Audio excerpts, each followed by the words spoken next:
Hello guys, welcome back to Solution Mitra. So आज का हमारा क्वेश्चन है the side of a parallelogram are 3x+2 and 5x+4 it has a perimeter of 44 centimetre and area of 64 centimetre square. The value of the acute angle between its side in degree is. ठीक है भाई, सबसे पहले तो हमें ये पता होना चाहिए पैरेललोग्राम होता क्या है। ये है हमारा क्या पैरेललोग्राम। पैरेललोग्राम को हिंदी में क्या कहते हैं? समांतर चतुर्भुज। तो समांतर चतुर्भुज की क्या विशेषताएं होती है? इसकी विशेषताएं होती हैं कि इसकी जो पहली बात जो हमारी क्या होती हैं, अपोजिट साइड होती हैं। सामने की जो साइड्स होती हैं आमने सामने की, वो क्या होती हैं? बराबर होती हैं। ठीक है, यानी कि जो ये वाली साइड है ना हमारी, ये बराबर हो जाएगी इसके, जो ये हमारी साइड है सामने, और ये वाली साइड इसके बराबर हो जाएगी। ठीक। दूसरी बात होती है इस पैरेललोग्राम की, इक्वल तो होती हैं और एक दूसरे के पैरेलल भी होती हैं। देखो ये पैरेलल है नहीं है, इसीलिए इसका नाम पैरेललोग्राम है। अब यहाँ पे आप देखोगे जो हमारा रेक्टेंगल होता है, आयत, ठीक है, आयत है ना ये, तो इसमें भी देखो आमने सामने की भुजाएं बराबर हैं, और आपका क्या है बाकी कि जो है हमारी पैरेलल भी हैं। इट मीन्स जो हमारा रेक्टेंगल होता है वो भी एक पैरेललोग्राम है। अगर मैं यहाँ पे स्क्वायर देखूँ, स्क्वायर में भी देखो आमने सामने की साइड इक्वल है और पैरेलल भी हैं, तो स्क्वायर भी क्या है? एक पैरेललोग्राम है।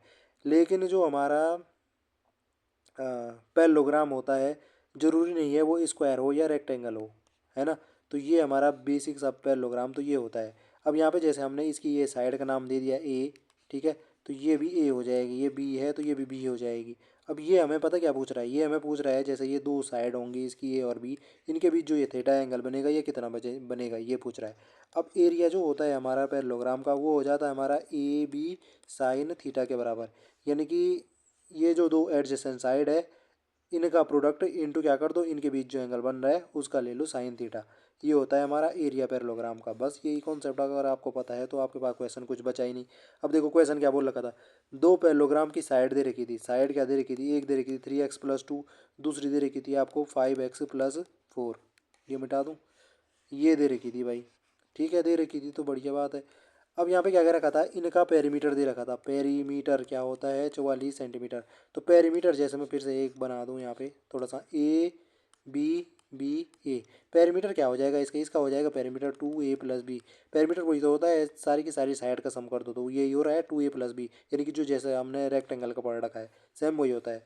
तो यहाँ पे देखो इन साइड का क्या कर दो भाई? सम कर दो, ठीक है, और उसका क्या कर दो? 2 टाइम कर दो, वही हमारा क्या हो जाएगा? पेरीमीटर हो जाएगा। तो ये हमें गिवन है कितना है? 44 है। तो ये मैंने गिवन कंडीशन यहाँ पे अप्लाई की, तो ये दो इधर जाएगा और डिवाइड हो जाएगा। तो ये हमारा क्या बच रहा था यहाँ से? ये अंदर बच रहा था 8x प्लस कितना हो रहा था? 6 बराबर ये हो रहा था इधर 22। और इसको सिंप्लीफाई करोगे फर्दर तो यहाँ पे से x बराबर क्या मिल रहा था? ये 22 में से 6 गया आपका 16, 16/8 2, x बराबर 2 मिल रहा है। x बराबर जैसे ही आपको 2 मिला तो आप पहली साइड निकाल सकते हो, दूसरी साइड अपनी निकाल सकते हो।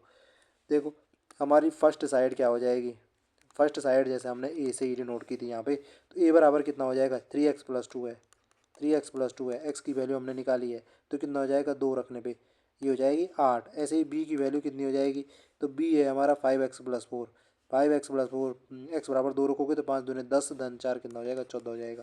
तो ए बराबर 8 और बी बराबर कितने आ गई? 14 आ गई। ये हमारी दो साइड मिल चुकी हैं, ए और बी की वैल्यू मिल चुकी है। तो अब इस जो हमारी दूसरी कंडीशन है एरिया वाली, वो अप्लाई करो। एरिया हमें गिवन था इस पैरेललोग्राम का कितना था? 64 था। तो बस भाई एरिया की जगह पे आप 64 रख दो, बाकी ए बी की जगह पे ये रख दो, ए बराबर 8 बी बराबर 14।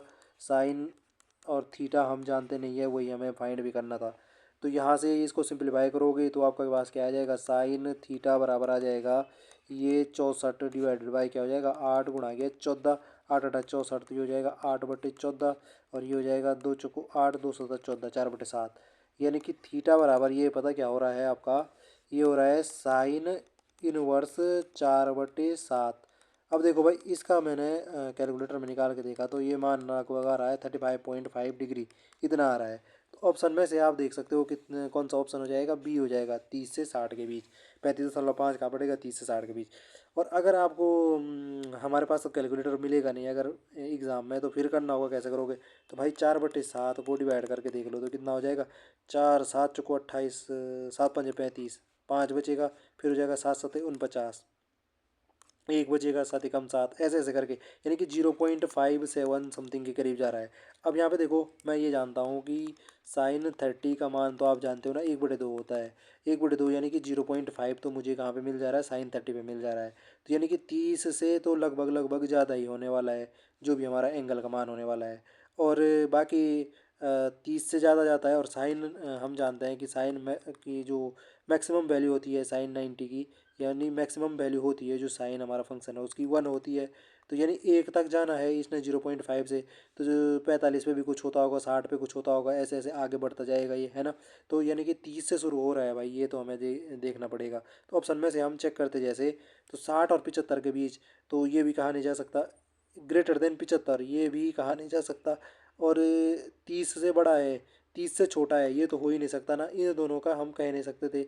लेकिन ये ज़्यादा एग्जैक्ट लग रहा है हमें कि 30 से 60 के बीच बैठ जाएगा ये, क्योंकि 30 से तो sin 30 का मान तो 0.5 हो ही रहा है, और ये 0.57 है, थोड़ा सा ही ज़्यादा है, तो यानी 30 से 60 के बीच ही बैठ रहा होगा। इस प्रकार हम ऐसे भी करके देख सकते थे।